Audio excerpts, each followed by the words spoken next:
Hey guys, today we're gonna talk about a certain bad habit that's starting to spread. It concerns mini LEDs, which have gotten completely out of hand, and the situation is starting to remind me of the time when LCD TVs started being called LEDs just because it sounded more fancy. What's happening is that mini LED will start appearing on the market in an enormous range of variants, from very basic models with poor picture quality all the way to the models with top tier image quality. And all of that will be sold under the same label, Mini LED. As a result, customers and often even salespeople will be seriously confused. So let's break it down and make sure you don't get fooled when buying a mini LED TV in 2026. Mini LED is currently the fastest growing category. Nowadays, if someone wants high picture quality, they basically have two options. Either they buy something with OLED technology or they buy mini LED, but the real mini LED. And what exactly the real mini LED is and how to separate the good ones from the bad ones will be the topic of today's not so short video.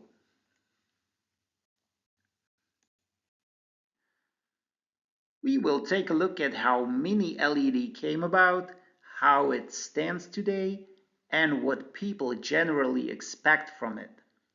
Because of that, we'll also focus on how LCD works, since mini LED is essentially the backlight for LCD displays.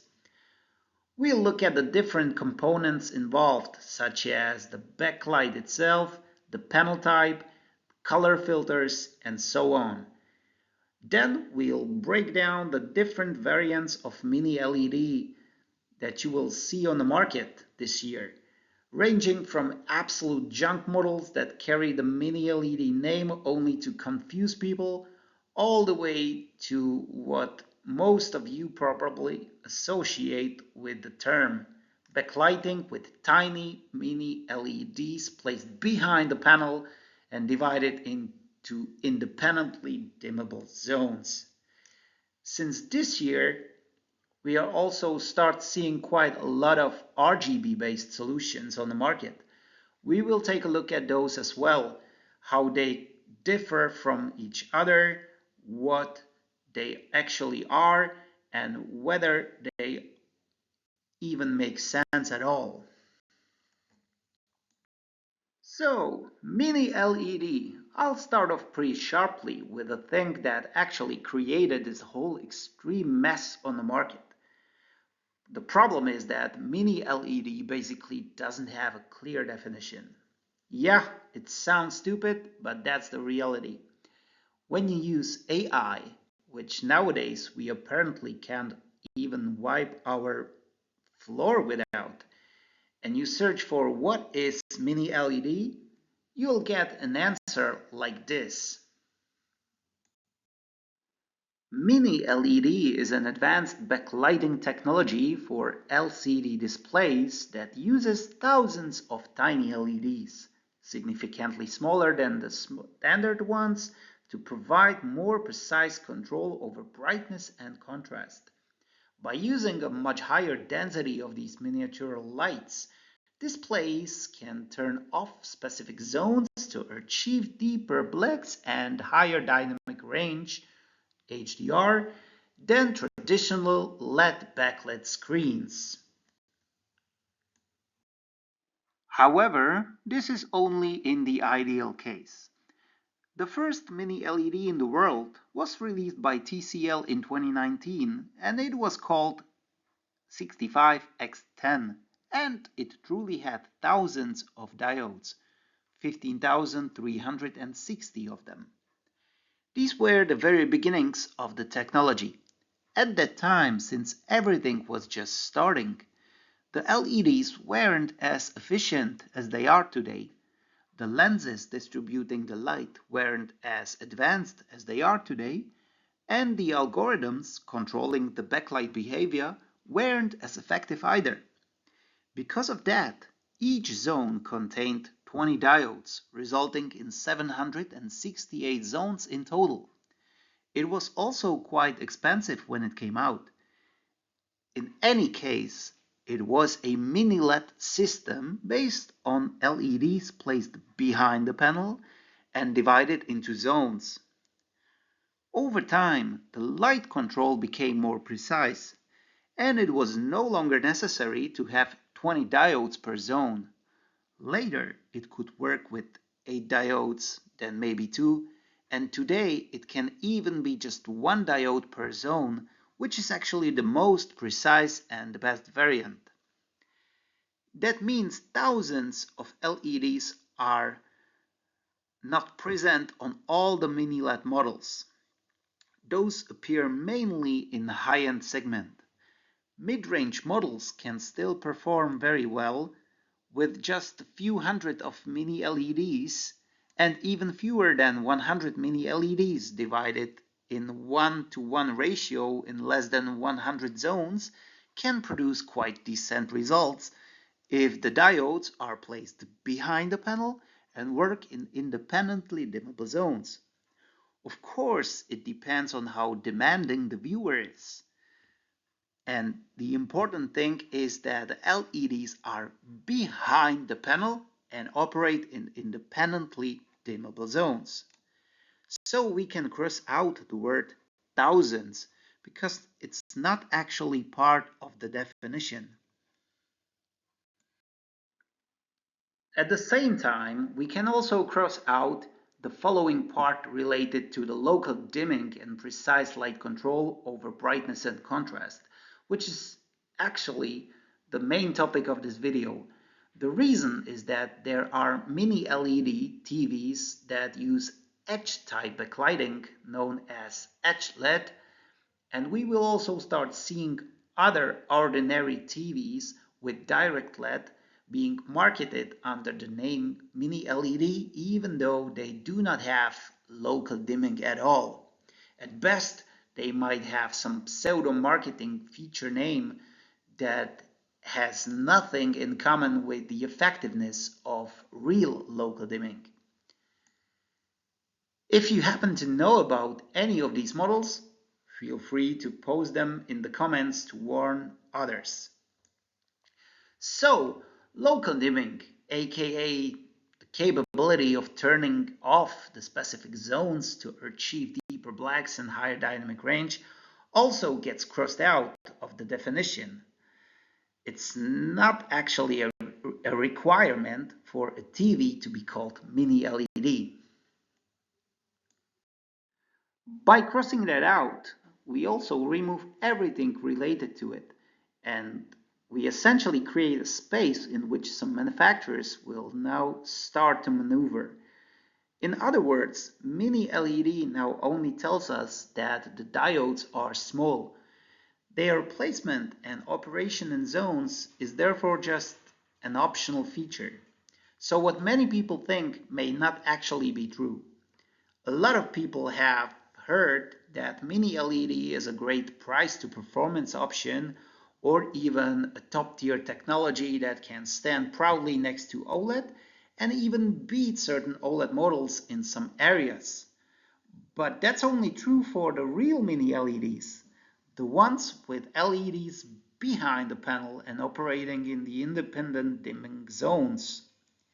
OLED still has its own royal disciplines where it excels, so overall it still represents excellent picture quality as well.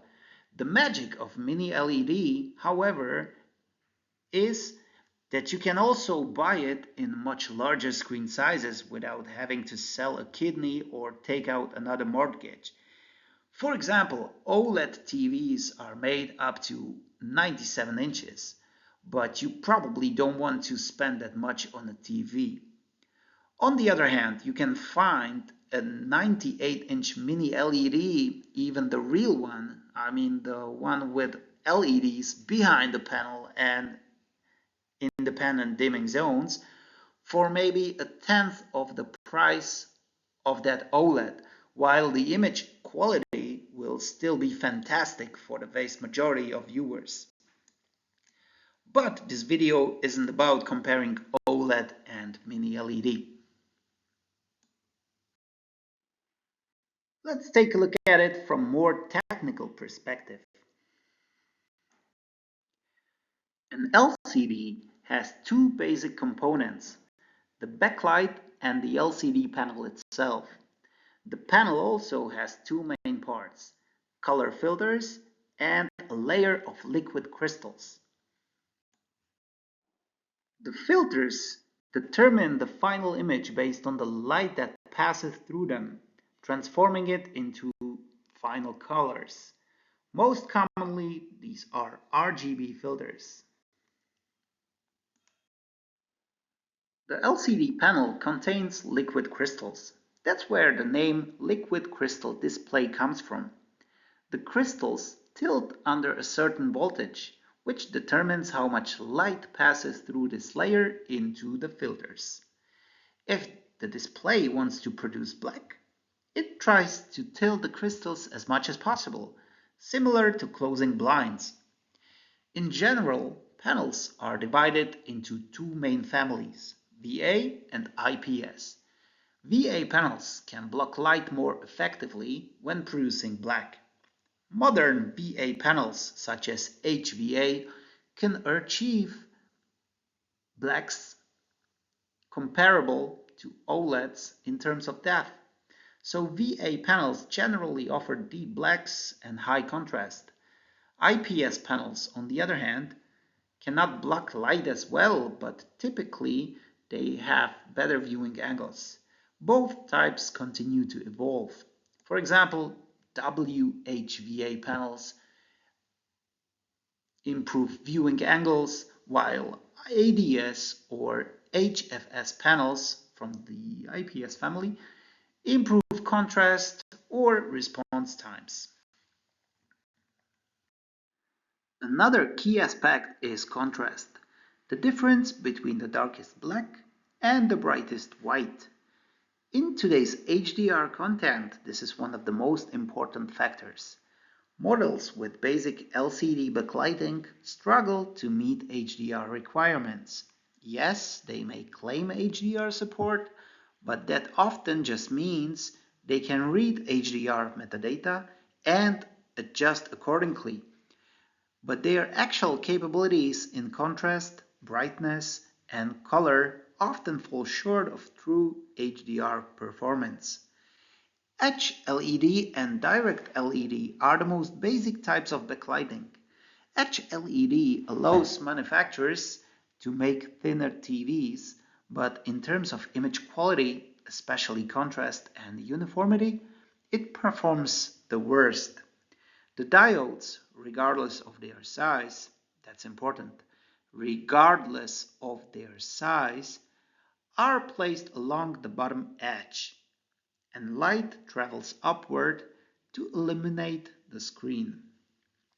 Direct LED means the diodes are placed behind the panel. These TVs are usually thicker, but backlight uniformity is better than Edge LED because the light comes from behind rather than just the edge.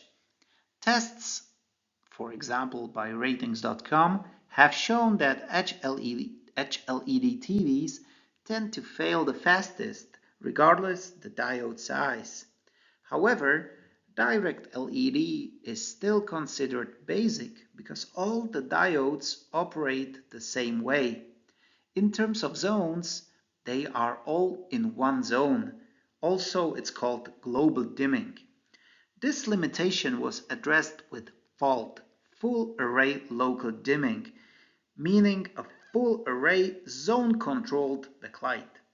The zone aspect is crucial. It allows parts of the screen to be very bright while others remain dark, resulting in excellent detail and deep blacks. The ideal combination is FALT with VA panel, especially if you prioritize contrast and black levels over viewing angles. The result is excellent. Mini LED fault is essentially what people expect from mini LED, a fault on steroids. However, not all mini LEDs are good. A mini LED with tiny diodes placed only at the edge is just an overpriced edge LED with small diodes. Many people say the worst option is edge LED with local dimming. It's often worse than having no dimming at all. Not only do you pay more, but since the diodes are only at the edge and activate unevenly, it creates ugly vertical light bands. This is even worse with IPS panels, but it's not great with VA either. It's generally the worst option in its price range. There are several types of mini LED. Edge LED pretending to be mini LED. Technically, still Edge LED, just with smaller LEDs. Resulting in poor contrast, often worse with dimming due to vertical bending, and essentially an entry-level product with a fancy name.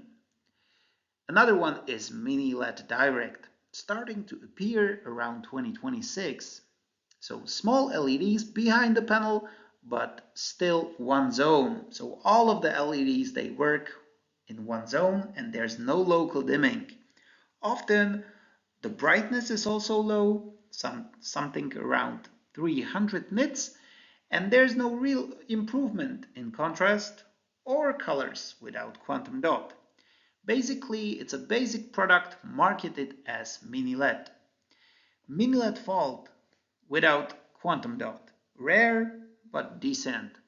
Good contrast thanks to the zones and the LED placement behind the panel. So solid value, but most of the models nowadays include QLED. The next one is Mini LED Edge with QLED. So still just Edge LED with better colors. Mini LED fault with QLED. This is another one.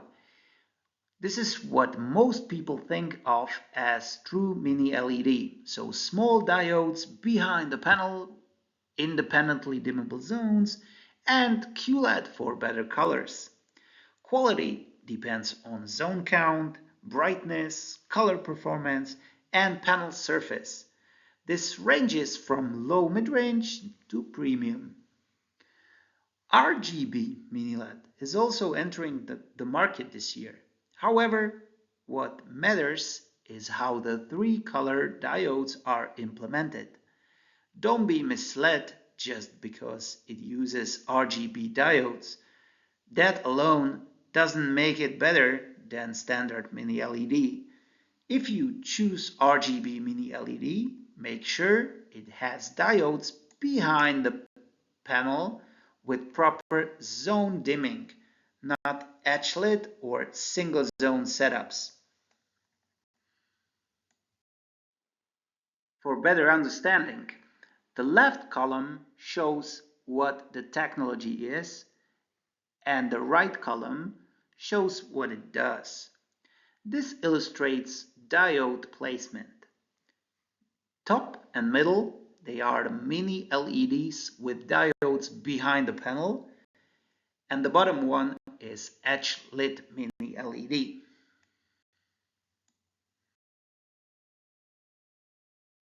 At the top is mini LED fault, the real deal. So when only part of the screen needs to be illuminated, the remaining diodes simply turn off. And only those responsible for the bright areas stay on. The result is excellent, boosted contrast. Exactly what many people expect from mini LED.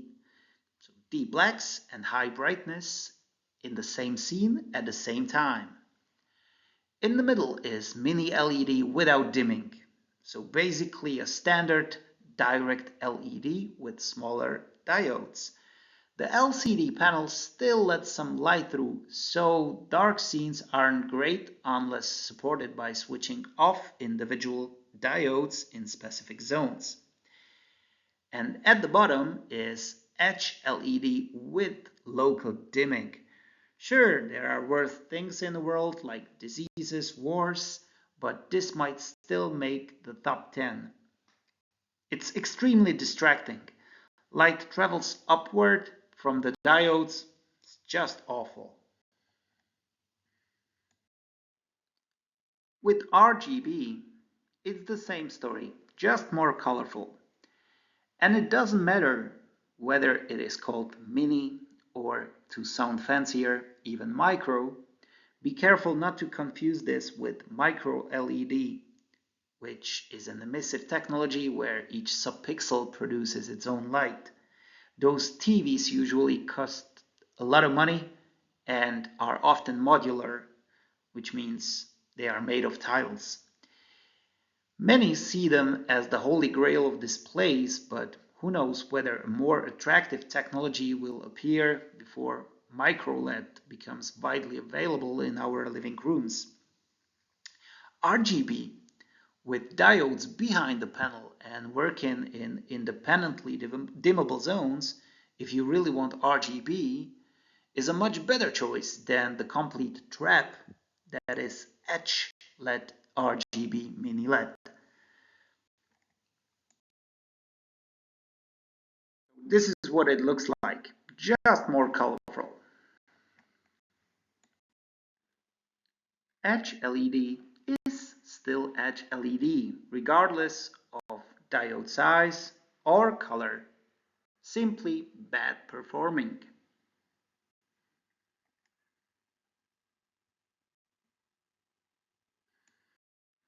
In general, mini LED only makes sense if the diodes are behind the panel and arranged into zones.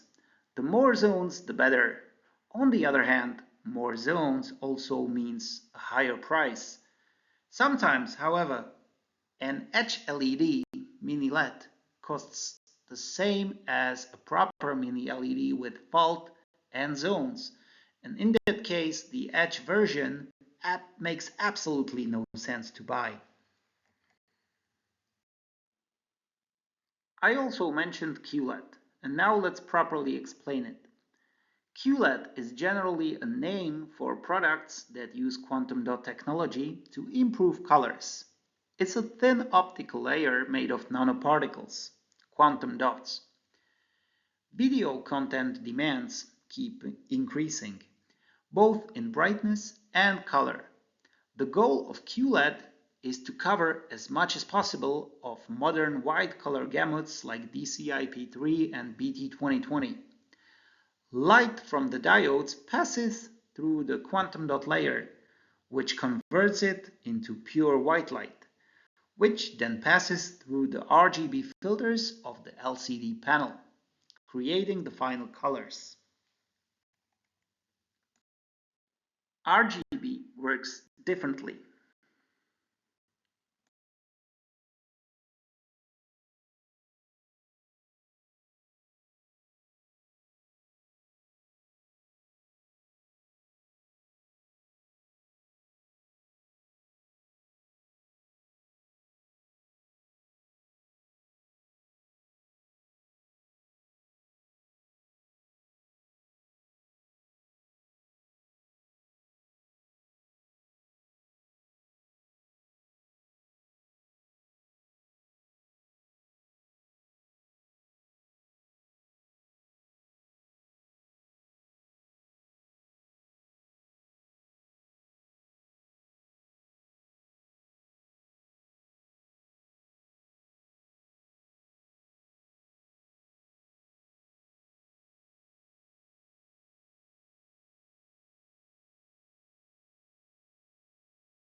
So be careful, not just in the mini LED category, where you should check that diodes are behind the panel and, most importantly, operate in independently dimmable zones, because just being mini means nothing. That category is already quite confusing. But also be careful with RGB if you think that that's the right path for you.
And that's it.